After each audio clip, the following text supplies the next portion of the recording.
এখন একটু জনাব এম এ আজিজ একেবারে কোড আনকোড করে কিন্তু প্রধান উপদেষ্টা বলছেন যে সকল প্রস্তুতি সম্পন্ন হলে 2026 সালের রমজানের শুরু হওয়ার আগের সপ্তাহেও নির্বাচন করা যেতে পারে। সকল প্রস্তুতি যদি সম্পন্ন হয়, এক। দুই নাম্বার, যদি সব কিছু ঠিকঠাক থাকে তাহলে রমজানের আগের সপ্তাহে নির্বাচন করা যেতে পারে। সেটা এখনও করা যেতে পারে, এক নাম্বার। দুই নম্বর কথা বলছে যে সেক্ষেত্রে সংস্কার ও বিচারের বিষয়ে পর্যাপ্ত অগ্রগতি হতে হবে। সেই পর্যাপ্ত অগ্রগতিটা কি? এটা কি একটা স্রেফ ঘোষণা নাকি কোনো সিদ্ধান্ত বলতে পারেন এটাকে আপনি? ধন্যবাদ আপনাকে। এই বৈঠকের আগে রাজনৈতিক অঙ্গন খুব উত্তপ্ত ছিল। কেউ ভাবে নাই যে নির্বাচন কি হবে, আমাদের রাজনৈতিক অবস্থা এবং দেশের অবস্থা ফাইনালি কি হবে। দেশের অর্থনৈতিক অবস্থা, ব্যবস্থাপনা সব কিছু কিন্তু ভঙ্গুর অবস্থা। এই প্রেক্ষিতে জনগণ মুক্তি চেয়েছে, এই জন্য এই বৈঠকটাকে খুবই পজিটিভলি দেখেছে।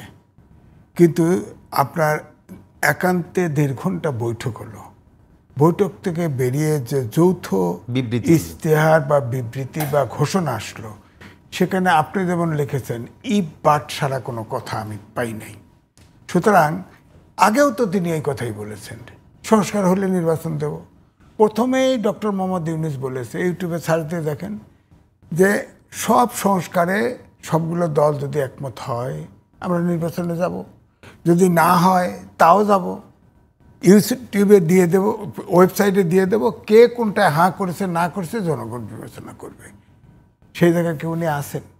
উনি ডিসেম্বর থেকে জুন বাংলাদেশের ওয়েদারে, উনি বাংলাদেশে তো বাস করেন না, এই জন্য বাংলাদেশ না ওই যে ডিসেম্বরে, মানে ডিসেম্বর হোক, জুন হোক, কিংবা 1 বছর পরে হোক, প্রশ্ন হচ্ছে সংস্কার প্রক্রিয়া এবং বিচার প্রক্রিয়া কি এমন জায়গায় গেছে যেটা কাঙ্ক্ষিত জায়গা, বা আপনি বলতে পারেন এরকম হচ্ছে কিছু?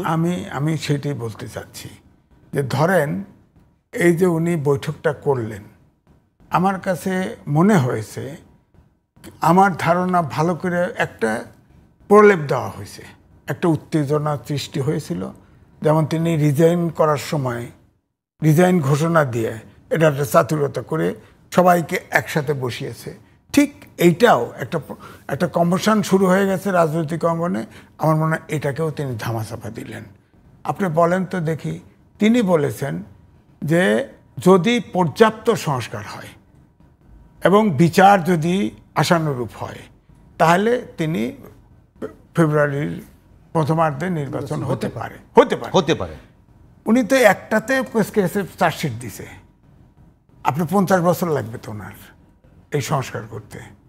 আবার জামাত আবার এনসিপি সমস্যুরে বলেছে এক দলের সাথে বৈঠক, ওনার ভাষায় এক দল ষড়যন্ত্র করেছে, এক দল ডিসেম্বরে নির্বাচন চায়, এক দল পতিত দলের সাথে পরামর্শ করে প্রতিবেশী রাষ্ট্রের ষড়যন্ত্রে যদি সরকার চালানো অসম্ভব করে তোলে তাহলে নতুন করে চিন্তা করা হবে।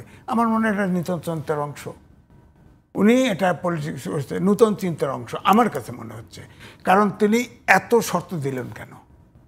এত শর্ত দিলেন, তিনি নির্বাচন ফ্রেশ বলে দিবে যে আমি জানুয়ারি, যেহেতু এই ব্যাপার আছে, পরে এসএসসি আছে, এইচএসসি পরীক্ষা আছে, রোজা আছে, ঘূর্ণিঝড় বা আমাদের আবহাওয়ার সমস্যা আছে, বন্যা আছে, বর্ষা আছে, সুতরাং আমি যে ঘোষণা দিছিলাম ঠিক আছে এটা অমক জায়গায় হোক। আমাকে 1.5 ঘন্টা কি আলোচনা করছে? এখন তো আরো আলোচনা, করিডোর আছে, বন্দর আছে, এগুলো কি হয়েছে? আলোচনা হয়েছে কি হয়? সেগুলো তো যৌথ বিবৃতিতে আসে না, ওইটাই তো বলছি। অর্থাৎ যেটুকু বললে নেহায়তি নয়, উনি কিন্তু সকল বক্তব্য ফাঁক রাখছে, মানে বিশ্ব চতুর। আমি কিন্তু তার পক্ষে ছিলাম, টকশোতে তার পক্ষে বলেছি যে তিনি জাতীয় সম্পদ। এখন থেকে জাতিকে রীতিমতো বন্দি করে ফেলছে। এখন বিএনপি সবচেয়ে বড় দল এবং বিএনপি নির্বাচন হলে সরকার ফর্ম করবে, এই জন্য বিএনপির সাথে কথা বলে একটা আইওয়াস। জামাত ইসলাম, এনসিপি একই সুরে কথা বলছে, এক দলের সাথে কথা বলছে, এটা তো উনি নিরপেক্ষতা ভঙ্গ করেছে। আরে ভাই, নিরপেক্ষতা বিদেশে কথা বলছে, এনসিপি আবার বলছে বিদেশে কথা বলেছে। আরে ভাই, বিদেশিরাই তো রাষ্ট্র চালাচ্ছে। 17 জন বিদেশি সহযোগী, বিদেশি নাগরিক এবং প্রবাসী শহর এই সরকার চলতেছে। এটা তো বণিক সরকার, এত ব্রিটিশ আমলে যে শোষণ করেছে এইরকম সরকার, ইস্ট ইন্ডিয়ান সরকার তো আমার দেশি সরকার। বাংলাদেশ রক্ত দিয়ে স্বাধীন, স্বাধীনতার মর্যাদায় কয় যে ইয়ে চাই কি জুলাই সনদ চাই। আরে দেশ স্বাধীন হয়েছে রক্ত দিয়ে, তার তো ব্যাপারে কোনো কথা, বিদেশিরা দেশ চালাচ্ছে। জুলাই সনদ চাওয়াটা কি দোষের? জুলাই সনদ মানে তার মানে অতীত নাই না, অতীত জুলাই সনদের মধ্যে অতীত তো সার্টিফিকেট। আপনি বলেন যে গণ অভ্যুত্থানের সনদ চাই, বা এমনভাবে বলেন ৭১ থেকে আপনার ২৪ এত বছর বিএনপি জীবন দিল, বিএনপি রক্ত দিল, আন্দোলন করলো, তারপরে যদি বলি সেটা গ্রাউন্ড তৈরি হয়েছে, গ্রাউন্ডের পরে এসে একটা আন্দোলন জমে উঠছে, এটা ধরে নিচ্ছে যে এর সবার কৃতিত্ব আছে। প্রশ্ন হলো এখন যে পুলিশ আছে, এখন যে রাষ্ট্রপতি আছে, এখন যে সংবিধান আছে, এইগুলোই ভেঙেই তো এই আন্দোলনটা হয়েছে। তো তাদের সিকিউরিটি নিশ্চিত করবার জন্য তারা যদি চায়, সেটা কি দোষের? না, আমার বক্তব্য হচ্ছে ভিন্ন কথা। ৫২ সাল থেকে ২৪ সাল পর্যন্ত যতগুলি আন্দোলন হয়েছে, সব আন্দোলনের অগ্রভাগে ছিল ছাত্ররা।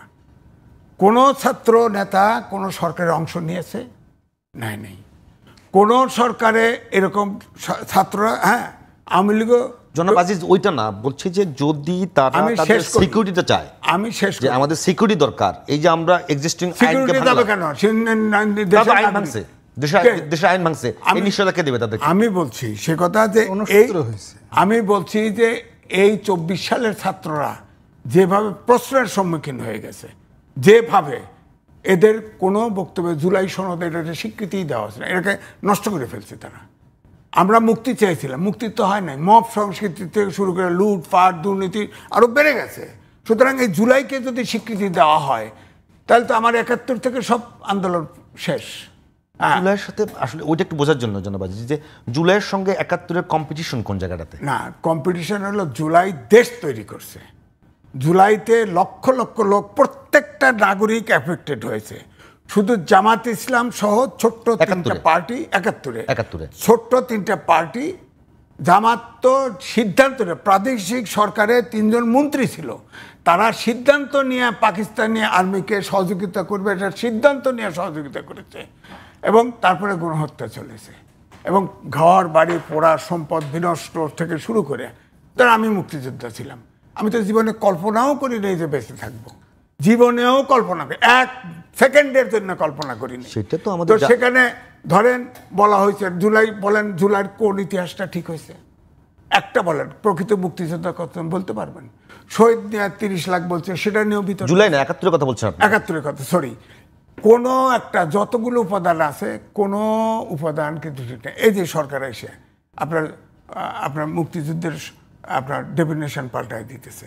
আপনি মুক্তিযোদ্ধা, প্রকৃত মুক্তিযোদ্ধা কয়জন, সেটা তো ইয়ে করে বার করেন। আপনি এগুলো বদলাইতে যান কেন? এটা তো আপনার আলোচনা অন্যদিকে না, যে একটা জায়গায় থাকে। আমি যে ইয়ের সঙ্গে, মানে জুলাই অভ্যুত্থানের সঙ্গে ৭১-এর ক্লাসটা কথা আপনি বলছিলেন, ১ নম্বর ক্লাস আপনার ৭১ বাংলাদেশ দিছে, ৭১ জাতীয় সংসদ সবাই স্বীকার করছে, হ্যাঁ সবাই স্বীকার করছে। জুলাই সনদ হবে কেন তাহলে? ৭১ কোথায়? যেদিন এনসিপি ঘোষণা করা হয়, সেদিন আপনার সাংবাদিক, তো আপনার ফিল্ডের সাংবাদিক দেখেন নাই? 3টা ভিডিও, একটা ভিডিও দেখাইছে, সেখানে ১৯৪৭ সালকে দেখানো হয়েছে গুরুত্ব দিয়ে, তারপরে ৭১ সালকে নিভু দেখানো হয়েছে, তারপরে ২৪ সালকে গুরুত্ব দেওয়া হয়েছে। তাহলে কি বুঝবেন? ৪৭ সাল আমার আলোচনার বিষয়, ৩৭ সাল আমার কোনো, সেটা দ্বিজাতির তত্ত্বের ভিত্তিতে দুটো ভাগ হয়ে গেছে, সেটা এখন আলোচনার বিষয়। সেটা আজিজ ভাই অন্য বিতর্ক আমরা যাবো, আপনার কাছে আসবো।